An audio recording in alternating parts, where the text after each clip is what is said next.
하나님 말씀은 시편 71편 14절에서 23절까지 말씀입니다.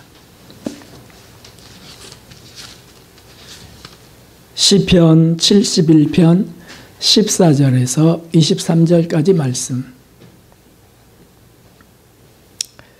찾으셨으면 우리 한 입으로 한 목소리로 읽도록 할 것입니다.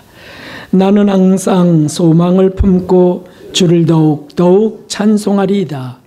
내가 측량할 수 없는 주의 의와 구원을 내 입으로 종일 전하리이다.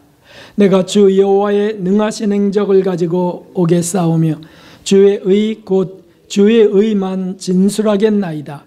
하나님이여, 나를 어려서부터 교훈하셨으므로 내가 지금까지 주의 기사를 전하였나이다. 하나님이여, 내가 늙어 백수가 될 때에도 나를 버리지 마시며 내가 주의 힘을 후대에 전하고 주의 능을 장래 모든 사람에게 전하기까지 나를 버리지 마소서. 하나님이여, 주의 의가 또한 지극히 높으시나이다. 하나님이여, 주께서 대사를 행하였사오니 누가 주와 같으리이까? 우리에게 많고 심한 고난을 보이신 주께서 우리를 다시 살리시며 땅 깊은 곳에서 다시 이끌어 올리시리이다. 나를 더욱 장대하게 하시고 돌이키사 나를 위로하소서. 나의 하나님이여, 내가 또 비파로 주를 찬양하며 주의 성실을 찬양하리이다.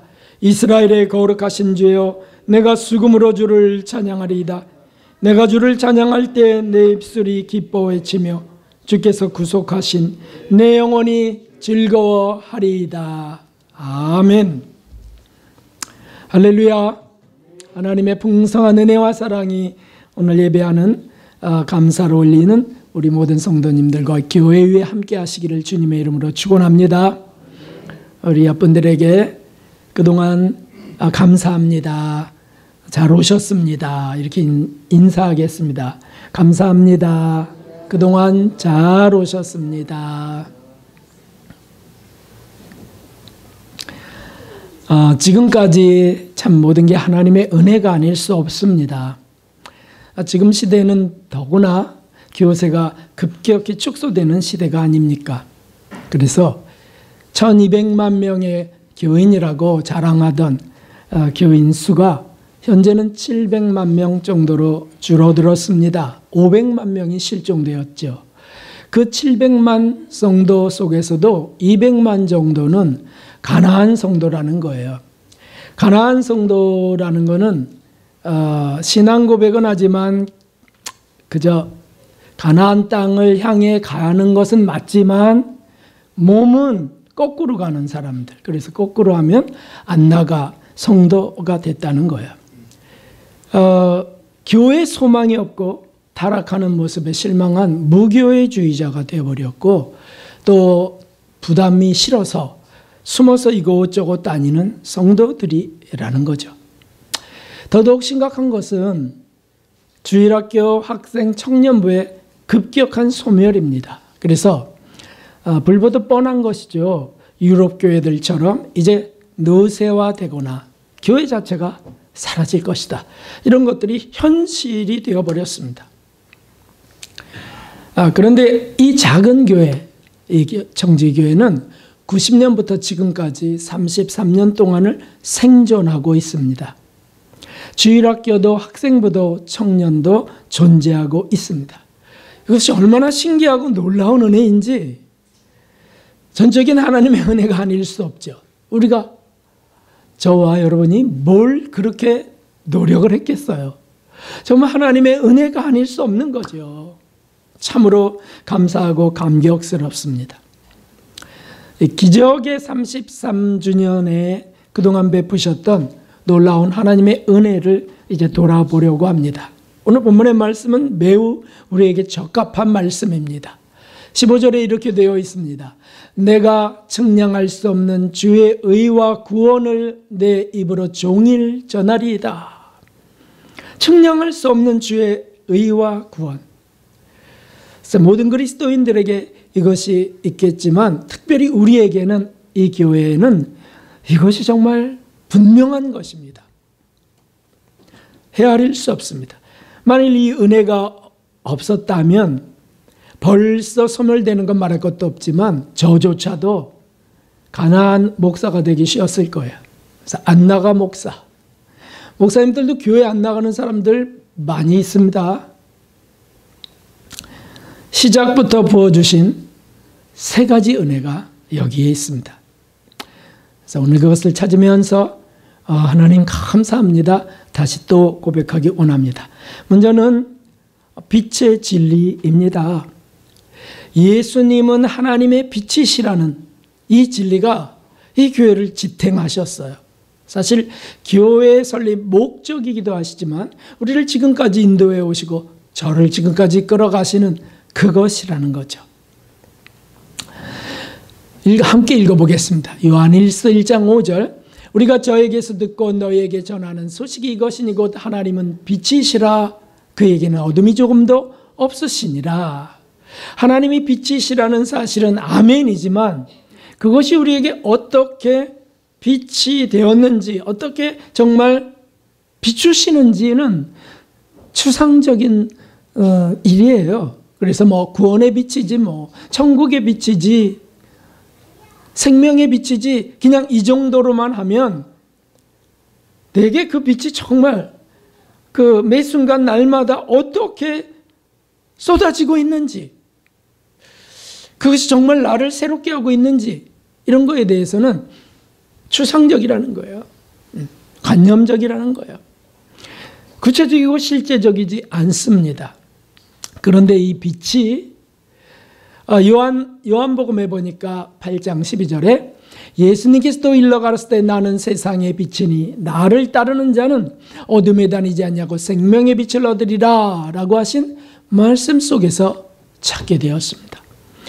하나님이 빛이신데 그 추상적인 빛이 아니고 이 땅에 오신 빛 예수 그리스도를 통하여 우리에게 직접 비춰주신 빛이 되었다는 거예요. 이 빛에 대한 진리를 뭐 성경에 있으니까 다 아멘이지만 그리스도인들이 다 아는 것 같지만 실제로 비춰지지 않는 빛이기도 합니다. 왜냐하면 그냥 어둠 속에 살고 예수님의 빛이 우리에게 비춰진다는 게 실제적이 되지 않았기 때문이에요. 다시 말하면 예수님의 말씀의 그 놀라운 밝은 빛, 예수님의 인격을 통하여 우리에게 비춰진 그 놀라운 빛, 발딱 끼시고 죄인들을 품으시고 용서하시고 하는 그것이 정말 빛이신데 그 빛이 우리에게 비춰지지 않으면 그냥 빛이셔 그리고 어둠 속에 사는 겁니다. 그러니까 어떻게 됩니까? 말도 함부로 하는 일이 여전히 계속되고 남을 무시하는 일이 함부로 무시하는 일이 계속되고 마음이 교만하여 지적하고 정죄하는 일이 계속되고 그러나 빛이 나면 예수님이 이렇게 하지 말라 하셨어. 예수님은 이렇게 하셨어. 정죄하는 막달라 마리아 그를 이 좋은 편을 택하였느니라.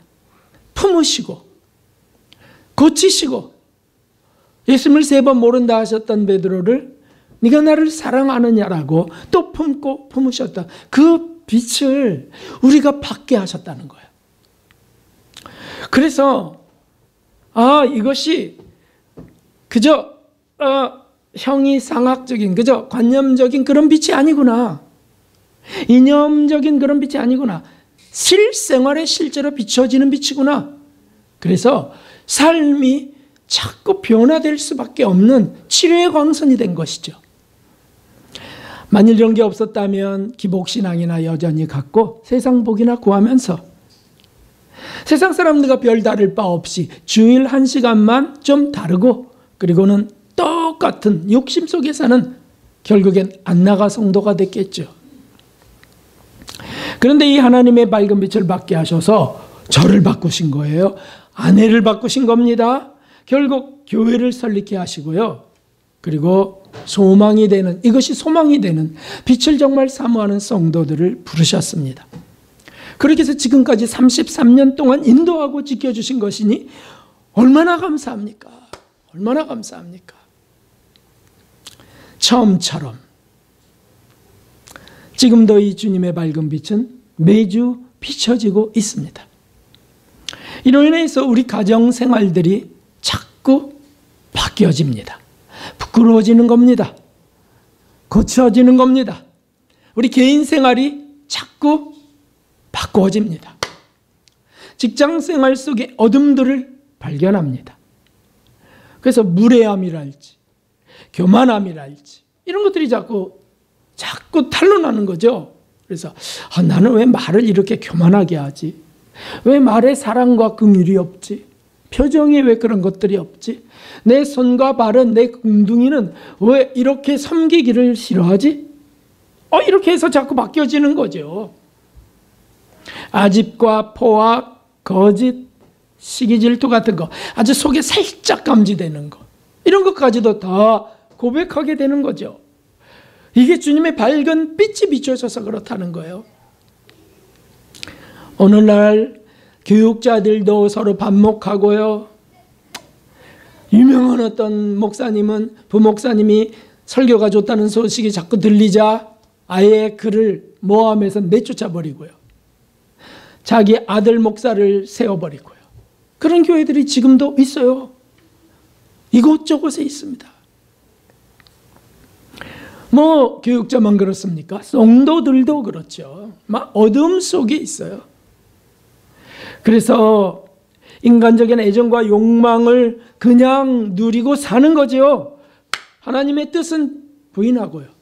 아니죠. 하나님의 뜻을 쫓아 자기를 부인해야 되는데 그거를 막 애태워하며 회개하며 나아가야 되는데 그저 자기 친한 교인들끼리만 똘똘 뭉치고요. 조금 성격이 조금 모난 분은 왕따시켜버리고요. 이런 일들이 교회 안에들도 많이 있습니다. 빛이 없어서 그렇습니다. 설교가 신학적인 아주 뛰어난 지식으로 멋진 문장으로 선포되는 걸 좋아하시나요? 아니요. 우리 교회는 그렇지 않습니다. 빛이 담기기를 원하는 거죠. 이기심이 자꾸 탄로나는 거예요.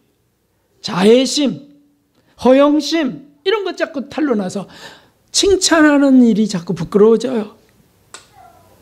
그래서 그저 겸손히 바닥에 앉아 섬기기를 원하고요. 이런 소망들이 이 교회 안에 있게 하셨습니다. 그래서 말 한마디도 조심조심 하려고 합니다. 나는 그렇지 않아요. 나는 절대 이런 게 점점 부끄러워집니다. 그게 자기 의니까요. 주님이 기뻐하실 말을 찾고 무익한 말은 하지 않으려고 하고 섬김받기보다는 섬기기를 더 원하고 누가 불편한 게 있는지 작은 자가 누군지 이런 것들을 훈련하는 교회로 자꾸 이끌어 가셨습니다. 그래서 한마디로 인격이 변화되어가는 은혜를 받고 있는 겁니다. 전 참 이것이 너무 감사합니다. 물론 아직도 저는 진행 중이고 실수투성입니다. 여러분이 보시면 확인하실 수 있습니다. 그러나 만일 이 빛이 없었다면, 이 빛이 실제적으로 비춰지지 않았다면 여러분보다 제가 먼저 떠났을 겁니다. 지루해서, 처참해서, 소망도 없고요. 자신에 대한 환멸을 제가 견딜 수 없었을 거라고요. 어쩌면 어떤 사람들처럼 극단적 선택을 했을지도 모릅니다. 모든 게 허무하고 무의미해지는 것은 분명합니다. 신앙생활 해봐야 그게 그렇고 아무런 변화도 안 생기니까요. 이러면서 그래서 안 나가 성도가 되는 겁니다. 나가나 안 나가나 다 똑같은데 목사나 성도나 다 똑같은데 이러면서 말이죠. 그러면서 오히려 자기가 더 진실한 것 같아요. 왜냐하면 위선자들처럼 난 나가서 주여 사랑합니다 이러면서 집에 와서는 싸우고 직장에서는 반목하는 이런 위선자가 되기 싫어요 이러면서 안 나간다는 거예요. 참 얼마나 교만한지요.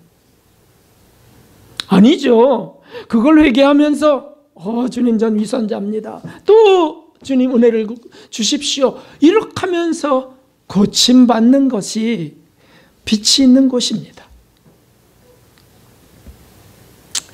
머릿속 성경 지식, 마음속에 자기 확신의 믿음, 이런 사람들, 이 빛이 닿지 않으면 삶의 어두움을 이길 수 없습니다. 그냥 지루하고 욕심스럽고 위선적인 삶의 연속일 뿐이에요. 그러다가 무교회주의가 되는 것입니다.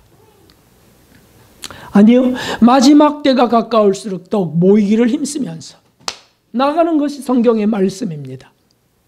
말씀을 받으면서 자기의 창피함과 부끄러움이 드러나는 것, 얼마나 은혜스러운 일이에요. 얼마나 주님의 긍휼과 사랑 속에 있는 일입니까? 오늘 말씀의 17절에 이런 말씀이 있습니다. 여기 한번 같이 읽어봅시다.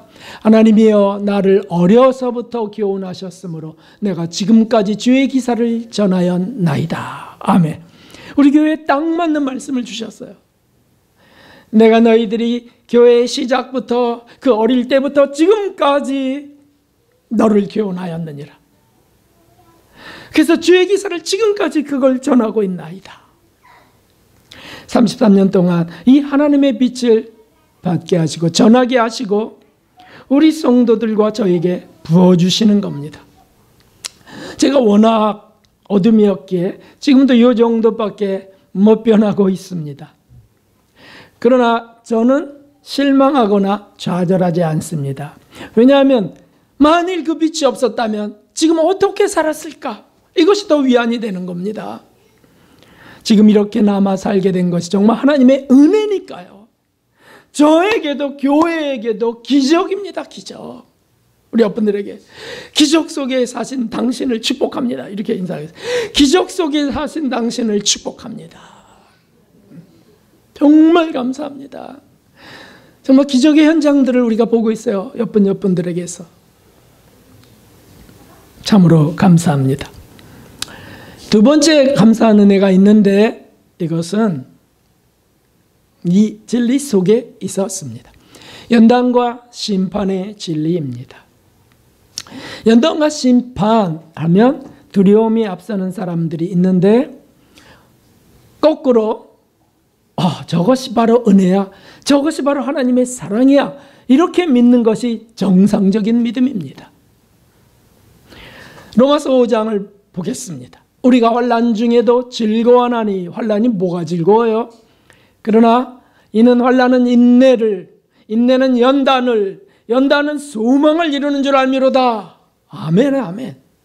소망이 부끄럽게 아니하면 우리에게 주신 성령으로 말미암아 하나님의 사랑이 우리 마음에 부음받음이니라. 아멘. 하나님의 사랑을 우리 마음에 아무에게나 막 부어주시나요? 하나님의 순결하신 그 거룩하심을 막 부어주시나요? 아니요. 견딜 수 없습니다. 죄인들이. 그래서 그걸 닦으시고 정결케 하시면서 비우시면서 부어주시는 겁니다. 그럴 때 꼭 필요한 조건이 환난이라는 조건이요, 연단이라는 것이죠. 연단. 연단이 뭡니까? 그 속에 그 불 속에 집어넣어 불순물을 다 끓여갖고 뽑아내고 그리고 정금을 만드는 게 연단이라고 하지 않았습니까? 이런 말씀을 몰랐을 때는 심판은 두려움 맞습니다. 연단은 불행 맞습니다. 그래서 그리스도인들이 하나님의 자녀는 환난 같은 거 없습니다. 믿습니다 하면 환난 절대 안 당합니다. 이런 기복 신앙에 빠지고 어린아이로 젖이나 먹는 거 아니겠어요? 아니요. 신앙이 성장하는 것, 믿음이 자라는 것은 하나님이 환난을 허락하셔서 우리를 연단하시면서 깨끗게 하시는 것 속에 일어납니다. 불순물들이 빠져나간단 말이죠. 회개해서 자꾸 씻어지게 하시는 것이에요. 그리고는 하나님의 사랑을 부어주신다는 것이니 어찌 그리스도인들이 환난을 피해야 되겠습니까? 하나님 사랑이 아니고 이것이 무엇이겠습니까? 우리를 씻어내겠다는 거예요. 씻어내겠다. 불순한 것들을 뽑아내겠다. 태워버리겠다. 그리고는 주님의 사랑으로 가득 채우시겠다. 은혜 중에 은혜죠. 본문의 22절에 이런 말씀이 그래서 있는 겁니다. 함께 읽어봅시다. 나의 하나님이여, 내가 또 비파로 주를 찬양하며 주의 성실을 찬양하리이다. 이스라엘의 거룩하신 주여, 내가 수금으로 주를 찬양하리이다. 아멘. 우리를 그렇게 이끄시는 게 하나님의 성실하심 때문이다. 그렇습니다. 하나님이 제멋대로인 야생마 같은 그저 성질대로 살기 원하는 우리 영혼과 우리 삶을 연단의 불길 속에 던져서 부정한 것들을 다 태워버리시고 정금의 믿음과 거룩한 삶으로 뒤바꿔 가시는 것, 그것은 우리의 성실함이 아니에요. 하나님의 성실하심 때문이세요. 약속하신 그 하나님이 예수 그리스도의 희생을 통하여 우리를 만들기로 작정하신 그 하나님이 성실하시기 때문에 우리를 이끄신다는, 우리를. 그래서 아주 못된 성질들, 이 못된 성질, 발끈발끈하고 막 뒤집어 엎어버리는 이 못된 성질들을 주님이 바꾸시겠다. 성실하셔서 넌 내 아들이니까, 내 아들이니까 내가 너를 바꿀 것이야. 이 땅에서 안 되면 죽어서 심판대에서라도 정결케 하시는 일을 하시겠다고 심판대를 우리 죽은 뒤에 영계에 펼쳐놓으시는 거예요. 그 심판대 옆에 가서 그제서야 불순한 것들을 다 태워 정결케 떼어 천국 들여보내시는 것이 어떻게 하나님의 성실하심이 아닙니까? 어떻게 하나님의 사랑과 긍휼이 아니겠어요? 무조건 싹 사라지게 하신다고요? 그런 게 이단이죠. 그런 게. 우리가 고백하게 하고 보혈로 닦으시고 씻으시고 정결케 하시는 아버지의 그 놀라운 사랑을 맛보게 하시면서 만드시는 거예요. 거룩한 천국에 흰 옷을 입고 들어가야 되는데 더러워요, 우리가. 그럼 어떡하겠습니까? 그러니까 씻기시는 거 아니겠어요? 우리가 자기중심적인 생활, 자기 욕망중심, 애정중심, 성질중심으로 살아가는 이런 것들을 고치시고 깎으시고 씻어내야 되잖아요. 이게 연단의 환경이에요. 이 연단과 심판의 진리가 없었다면, 이걸 우리가 받지 못했었다면 우리 생애에 닥쳐오는 환난들이 다 저주처럼 보였을 겁니다. 하나님, 왜 나에게 이 고난을, 내가 그동안 열심히 신앙생활을 성실하게 살았는데 왜 나에게 이런 일이 닥칩니까? 이러면서 항변했을 것입니다. 하나님을 원망하거나 인생을 비관하기 쉽습니다. 근데 우리가 이런 연단과 심판의 진리를 성경에서 발견하고 받았어요. 맞습니다. 주께서 성실하심으로 고난을 우리 가운데 두셔서 우리를 정결케 하심을 믿습니다. 이게 소망이 되어버렸어요. 그래서 항상 긍정적이 된 겁니다. 항상 소망적이 되는 겁니다. 이것은요, 세상을 보는 관점도 싹 뒤바꾸시는 겁니다. 세상의 모순을 바라보며 비관적이 되기 쉬운데, 부정적인 그리스도인이 되기 쉬운데 긍정적인 그리스도인으로 만드시는 겁니다. 다 뜻이 계셔, 하나님. 우연은 하나도 일어나지 않는다. 하나님께서 다 허용하시기도 하고 허락하셔서, 그러나 그 속에서 우리를 깨끗게 하신다. 전쟁도 때로 허용하세요.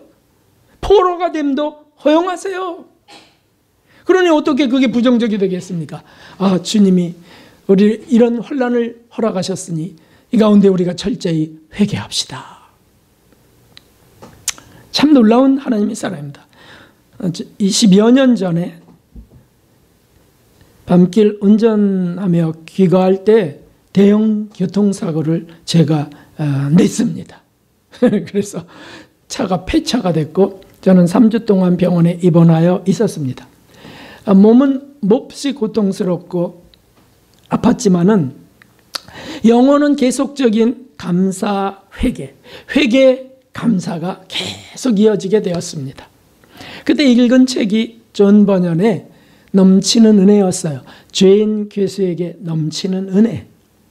그래서 감옥 속에 6년 동안 있으면서 하나님의 은혜가 얼마나 넘쳤는지, 악하고 무식한 자기에게 부으신 하나님의 넘치는 은혜, 이런 것들을 증언한 책이에요. 그런데 그 책이 어떻게 또 그때 제 손에 잡혔는지, 그래서 연단이 얼마나 소중한 선물인지, 하나님의 깊은 사랑이 멈추지 않고 우리를 변화시킨다는 그 증언이 넘치는 애예요. 그래서 제가 얼마나 어렵습니까? 얼마나 힘드세요, 목사님하고 이렇게 문병 오면은 제가 이래요. 그 책 제목을 보여줘서 넘치는 은혜입니다. 병상생활이 하나님의 사랑을 맛보는 수술 때가 됐고, 또 보화가 쏟아지는 축복의 자리가 되었습니다. 참 저는 너무 좋았어요. 3주가 너무 감사하고 좋았어요. 이 땅의 생애 중에 우리가 심판을 다 받으면서, 우리가 정결해지도록 그 분량의 심판을 다 받으면서 정말 그렇게 되시는 분들은 복을 받은 분들입니다. 그런 분들이 익은 열매가 되신 분들이죠. 우리 교회는 이런 진리로 인하여 개개인의 영혼들이 더욱더욱 자라고 있습니다. 어린아이에서 청년으로, 청년에서 아비를 소망하면서 성장하고 있습니다. 참으로 감사하고 감사하기만 합니다. 그래서 예전에는 30몇 년이 됐는데도 성도가, 20명이 됐는데도 성도가 이래요. 제가 게을렀어요. 그냥 그러기만, 우울하기만 했었는데, 아니에요. 이제는 너무 감사해요. 이거 지금까지 인도하신 하나님의 은혜를 어떻게 다 갚을지, 어떻게 다 감사로 찬양할지 너무 고맙고 감사합니다. 함께 하신 여러분에게도 진심으로 감사드립니다. 참 감사합니다. 아까도 찬양하면서 한 분 한 분의 얼굴들이 딱딱 조명되는데, 저분은 몇 년 계신 분, 저분은 몇십 년 계신 분, 나와 함께 이런 고통도 겪었지. 이런 게 막 순간순간 이렇게 하면서 너무 고맙고 감사한 겁니다. 그런데 기도하는데, 찬양하는데 한 가지 환상인지 생각인지 하나를 보여주시는데, 이 가운데 한 분이 이제 주님이 부르실 때 예배드리면서 찬양하면서 조용히 장의자에 누우셔서 천국으로 가는 그런 것을 제가 보게 되었습니다. 그래서 그냥 정말 감사하고 찬송하고 곱게 눕혀서 축복하고 감격하는 이런 것들. 왜 갑자기 그것은 한 번도 없었던 것 같은데 그런 은혜를 주셨어요. 천국까지 우리를 다 그렇게 인도하시리라고 믿습니다. 우리를 정결케 하셔서, 우리를 깨끗게 하셔서, 하나님의 사랑과 은혜를 풍성히 부으셔서 천국으로 쏙 인도하시는 소망을 주신 거죠. 너무너무 감사합니다. 그리고 또 세 번째 감사가 있는데, 이것은 하나님 예수 그리스도와의 사귐의 은혜였습니다. 이것은 신비스러운 일입니다. 피조물이 창조주 하나님과 사귀는 일은 창조주의 겸손이 아니고 있을 수 없습니다. 여러분, 만일 한 나라의 대통령이 평범한 시민 한 사람과 사귈 수 있을까요? 아마 주변에서 말릴걸요. 보호자들이 말릴걸요. 시세 말걸요. 난리가 날걸요. 더구나 여러 사람이 각각 개인적으로 대통령과 사귀는 일은 있을 수 없습니다. 불가능합니다. 한 나라에서. 직장에서도 대기업은 있을 수 없는 일입니다. 그러나 그 모든 사람들, 회장, 대통령, 황제 할 것 없이 그 모든 사람과 차원이 다른 창조주 하나님, 그분과 사귀는 일, 이것은 우리 그리스도인들에게 불가능 같은 그 일이 가능하다는 거예요. 왜냐하면 예수님은 겸손하셔서 세상 통치자들처럼 교만하고 그렇게 위세 떨지 않으시고 우리 가운데 직접 오셔서 우리 죄인들과 사귀기를 기뻐하시기 때문에 가능한 것입니다. 요한복음 15장 15절에 이제부터는 너희를 종이라 하지 아니하리니 종은 주인의 하는 것을 알지 못함이니라. 너희를 친구라 하였노니 내가 내 아버지께 들은 것을 다 너희에게 알게 하였음이니라. 아멘.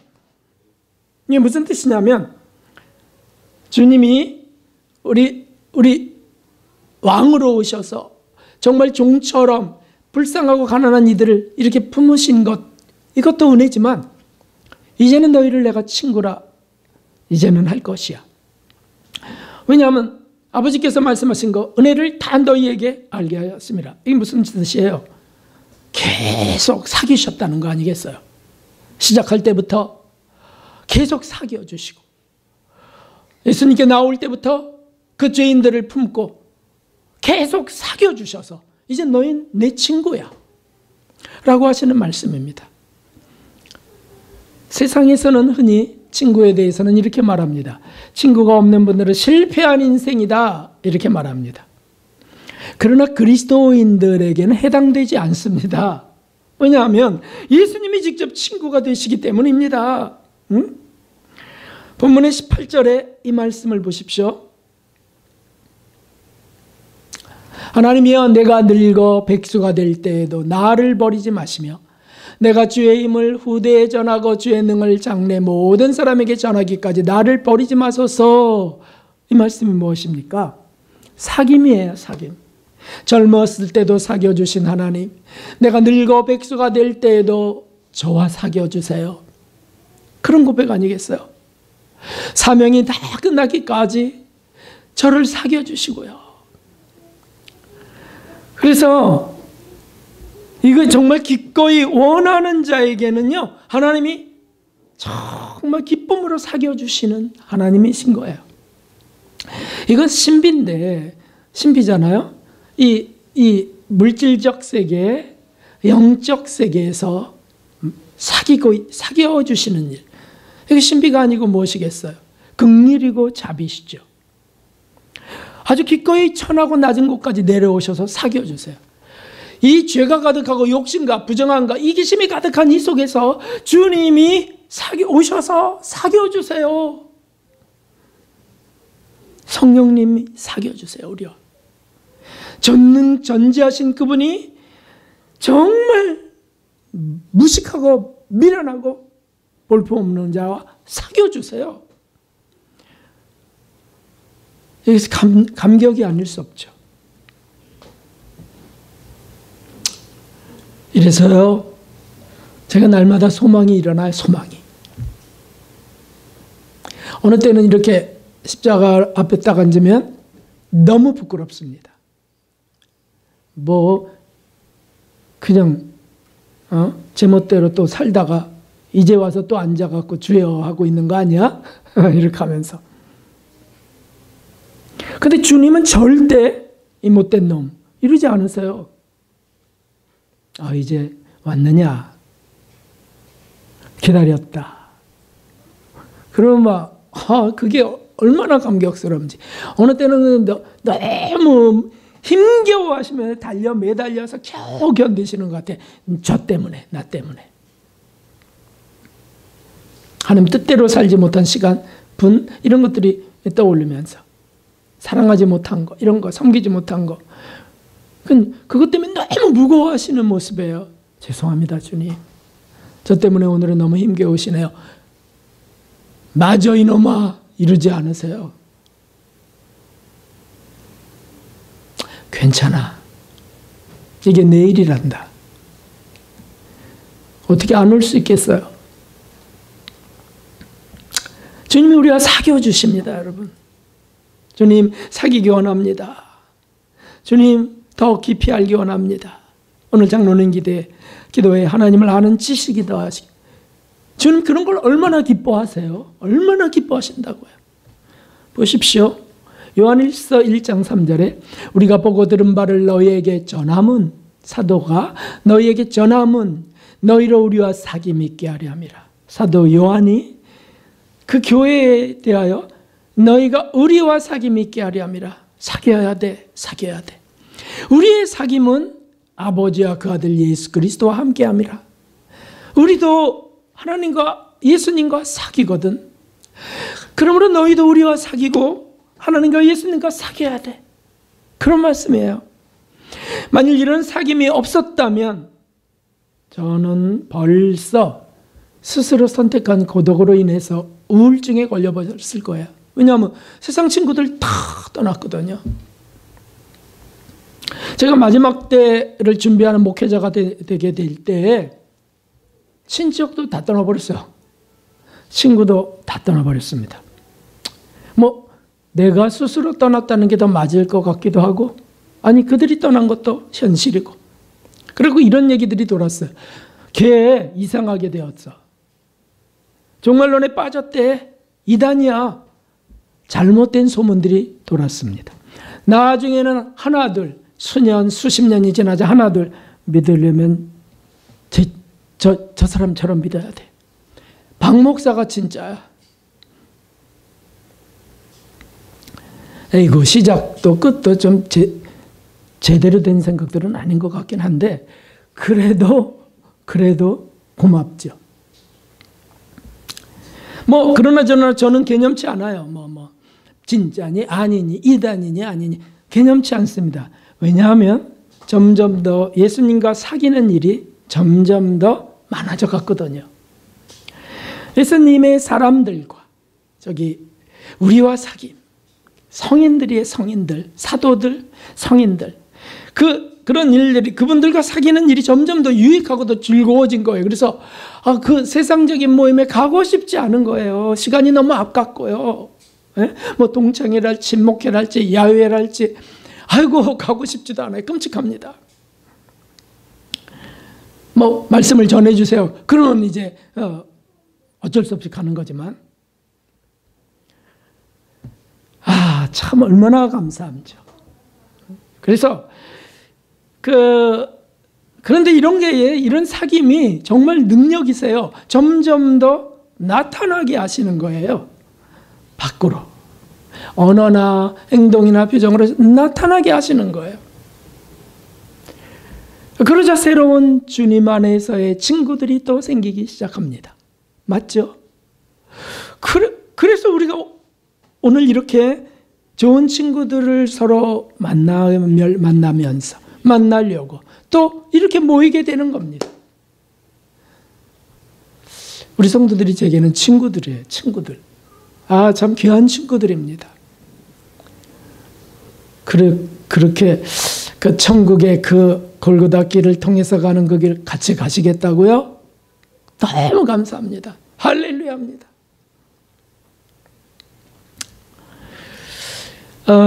이 은혜에 어찌 감사하지 않을 수 있겠습니까?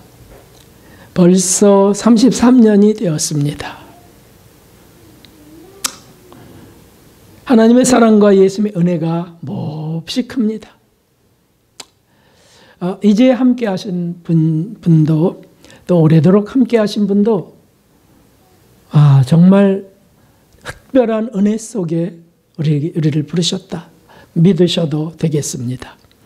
33년 동안 이런 말씀들은 변질되지 않고 전해지게 하셨기 때문이죠.